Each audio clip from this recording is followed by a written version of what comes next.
캐릭이가 만난 베스트닥터, 오늘은 부인암 수술편입니다. 이 자리에는 서동수 부산대병원 산부인과 교수님을 모셨습니다. 서동수 교수님은 부인암 종양 파트와 불임 분야 양쪽에서 많은 성과를 남기고 있는데요. 부인암 환자의 암 생존율을 높이고 가임기 여성의 임신력을 보존해야 한다는 두 가지 목표를 동시에 추구하고 있습니다. 부인암 환자들의 경우 임신이 가능한지, 자궁은 보존할 수 있는지 등에 대한 설명과 부인암 로봇 수술법에 대해서도 설명을 들어보겠습니다. 서동수 교수님 모시겠습니다. 부인암 중에서 경부암하고 이제 내막암, 난소암이 대표적인 세 가지 부인암으로 볼 수 있는데, 자궁 경부암을 진단할 수 있는 조기 선별검사법이 있습니다. 그리고 국가에서 잘 정립된 선별검사법에 따라서 검진을 잘 해주시기 때문에 전체적인 빈도는 많이 줄어들고는 있으나, 또 반면에 10대, 20대 초반 여성들에 있어가지고는 조금 오히려 늘어나는 추세가 있습니다. 경부암과 내막암은 대부분 초기에 진단이 되기 때문에 치료 효과가 조금 더 좋은 편이나, 난소암 같은 경우는 적절한 조기 선별 검사 방법이 없습니다. 대부분 오셔가지고 이때까지 병원을 1년에 한 번씩 꼭꼭 검진을 하고 있었는데 갑자기 내가 이렇게 됐다고 하는데, 대부분의 이제 난소암들은 두세 달 만에도 3기, 4기까지 빨리 진행을 하기 때문에 난소암을 예방할 수 있는 방법이라든지 또 예측할 수 있는 선별검사법이 없다는 것이 큰 단점으로 되어 있습니다. 네, 최근에 있어가 예전에는 이제 부인암 치료라면 무조건 생존, 그다음에 암 완치만 생각을 했었는데, 그러다 보니까 젊은 여성들에 있어가지고는 가임력 보존이나 분만을 포기하면서 암 치료만 하는 경우가 많이 있었습니다. 경부암을 예를 들자면은 병기에 따라서 또 광범위 원추절제술이라는 방법이나 광범위 자궁 경부 절제술 등을 통해서 가임력 보존과 자연 임신 또는 또 불임 시술을 보조를 하여서 임신과 분만을 할 수 있도록 되어 있고, 내막암 경우는 수술 대신 고용량 호르몬 치료를 해서 내막과 자궁을 보존하여서 임신과 분만을 할 수 있게 되어 있고, 난소 같은 경우는 한쪽 난소는 제거하고 병기결정 수술은 하나, 다른 난소와 자궁을 보존하는 방법으로 또 가임력 보존과 분만을 할 수 있도록 하고 있습니다. 4기 B에 해당되는 질환들은 항암화학요법과 표적치료를 혼합하여서 완치를 시키는 것이 기본 치료로는 되어 있습니다.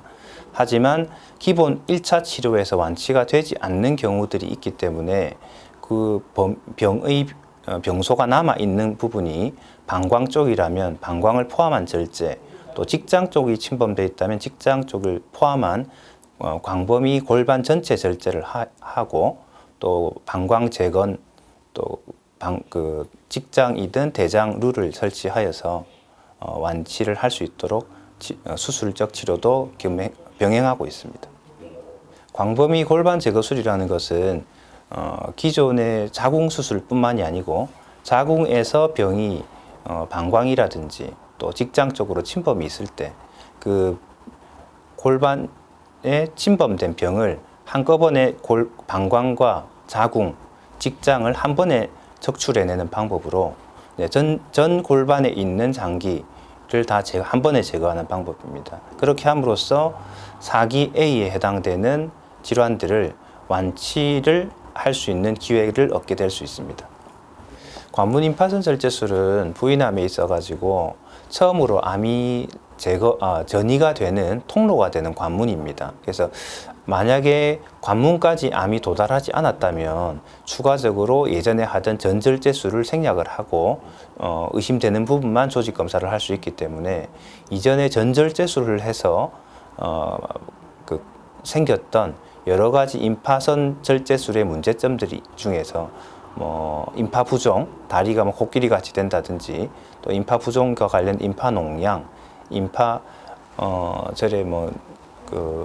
지속적인 배액이 안 돼서 퇴원을 못 한다든지, 이런 여러 가지 합병증들을 많이 줄여줄 수 있는 방법입니다. 저희 미국하고 비교를 해봐도 미국 통계가 자궁 경부암을 볼 때 한 67에서 68% 완치율을 보이고 있었으나, 이미 5년, 6년 전에 비교를 볼 때 저희는 한 80%를 약간 상회하는 결과를 보여서 10에서 15% 이상 완치율이 더 높게 나오고 있습니다. 이게 제가 생각할 때는 우리나라에서 잘 되어 있는 검진과 또한 우리나라 그 부인암 전공하시는 여러 전문의 선생님들의 우수한 술기 또한 한 몫을 하리라고 생각하고 있습니다. 기존 복강경 수술은 이제 화면 자체도 평면적인 화면에 또 관절이 없기 때문에 우리가 접근을 해야 되는 부분을 못 본다거나 또 너무 좁은 부분을 우리가 확인하러 못 들어가는 경우 등이 있어서 수술 범위가 조금 더 좁고 그 수술의 인디케이션, 수술을 적용할 수 있는 범위가 조금 좁았습니다. 그런데 로봇 수술은 기존의 개복 수술과 아주 유사한 정도의 효과를 보이면서 기존 내시경이 못 보여주던 더 많은 수술의 범위와 공간을 보여줌으로써 기존에 극복되지 않았던 여러 질환들을 극복하는 데 큰 도움을 주리라 생각되고 있습니다. 자, 기존 항암제 치료에 있어 가지고 많은 저항성을 나타내는 것이 난소암의 단점인데 이 단점을 보완하기 위해서 신생혈관 차단제인 베바시주맙, 아바스틴과 BRCA 변이가 있는 환자에 있어서 쓸 수 있는 파프 이니비터, 또 림파자나 제줄라 같은 약제들이 도입이 됨으로써 많은 난소암의 재발과 그다음에 또 항암제 내성을 극복하여서 생존 기간을 많이 늘려줄 수 있게 되었습니다. 2013년도에 안젤리나 졸리가 유전성 난소암 BRCA 브라카 유전자로 인해서 유방 절제와 또 15년도에는 난소 난관 절제를 하는 예방적 수술 치료 방법을 했습니다. 브라카 유전자는 각 직계에서 어머니, 딸 이렇게 바로바로 전달이 되는 유전병으로 어머니 또는 딸 또 그다음에 할머니 이렇게 직계가 있을 때는 한 명 이상만 있을 때는 유전자 검사를 하는 것이 추천되고 3촌, 4촌 이상의 범위에서는 2명 이상이 유방암이나 난소암이 있을 때 이 유전자 검사를 반드시 할 것을 추천을 드립니다.